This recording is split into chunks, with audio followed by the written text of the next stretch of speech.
We're discussing today the topic inflation with Sabine Krauß, top financial advisor in Rhein-Neckar and the whole area.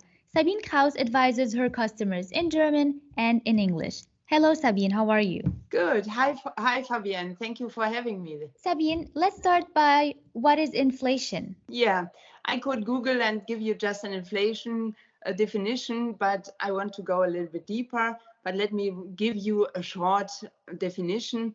So that means inflation means a significant increase in the circulation of money versus the production. We normally say we wanted to have a little inflation because the inflation triggers the growth of the economy. Most time we talk about galloping or creeping inflation. Now, the last 6 months, we had a galloping inflation. Nobody expected something like this. Everybody expected inflation, but not with this growth. The creeping inflation was always desired by the economy, but over the years, they did not make it successfully. And then we often have a currency evaluation. You see this currently from the euro versus the US dollar. This is dramatic. We had just a meeting where they say we need the euro stronger again. But this is not that easy. And we also see this immense price increases. This everybody, every inhabitant, all people in Germany feel this currently. When you go in a grocery store and buy something, when you go to the petrol station, whatever you do, everything is more expensive. And the problem of the inflation, in the inflation, you can lose assets. I would like to give you a very simple example, which everybody understands. You put your money on a saving account, 100,000, and you just get 1% interest. Now we have an inflation of 8%. So this triggers that you lose within 1 year 7%. You have 101,000 after the year, but the value is lower of this. And that's why you really, really have to look what you do with your money. And how can I protect myself from inflation? Yeah, that's a good point. You can protect it if you invest in material value. That sounds good.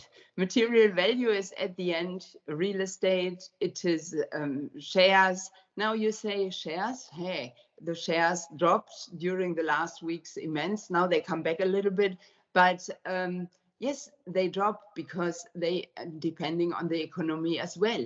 But you have behind shares a strong value. The company is there. The company with the machinery, with everything what they possess.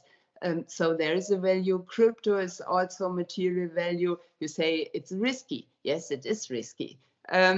You have gold. Gold, a lot of people say it's boring, but it helps you definitely have it aside currently. But let us come back to real estate.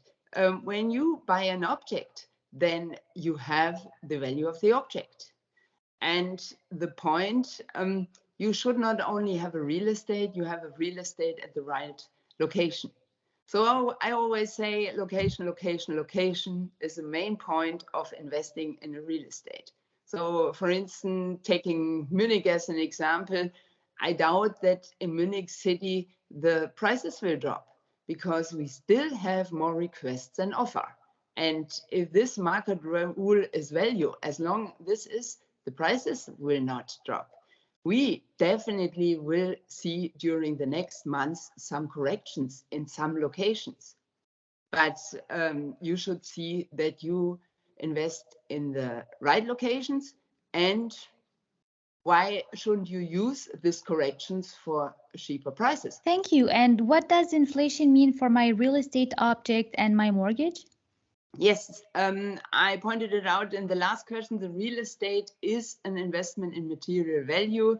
So if you buy something today for 300,000, you have a good chance that the value remains at 300,000 or even increase further. So there is the strong material behind it.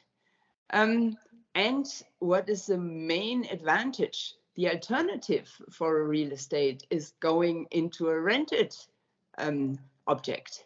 And what we definitely see during the next months, years, increasing rents. When you buy a house, you have the banking rate, and this over 10, 15, 20, 30 years. The rent, if you have an inflation like we have it, the rents will increase as well. And the other advantage is the loan itself. Now you say, hey, why do I have an advantage of having a loan? This is, I have to pay for this. Yes, let me give you an example there.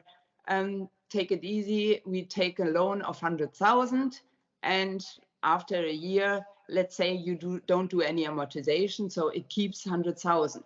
And you say, yes, and what is my profit of 100,000 to 100,000? The value of the 100,000 is not 100,000 anymore, because we had an inflation of 8%. So in the same moment, the inflation pays a part of your loan back. And this is a good advantage. So recommendable is, in times of high inflation, having some debt, but not debts. If someone listened to me now and said, hey, great, then I go and buy everything, do a lot of consuming and taking consumer credits. No, that I don't mind. I mean, really mortgages for real estate, that helps you a little bit. So the inflation pays a part of your loan back. That might be a little bit complicated. So if you have any questions for this, just get in touch with me, and then we can also discuss your specific situation. Thank you so much.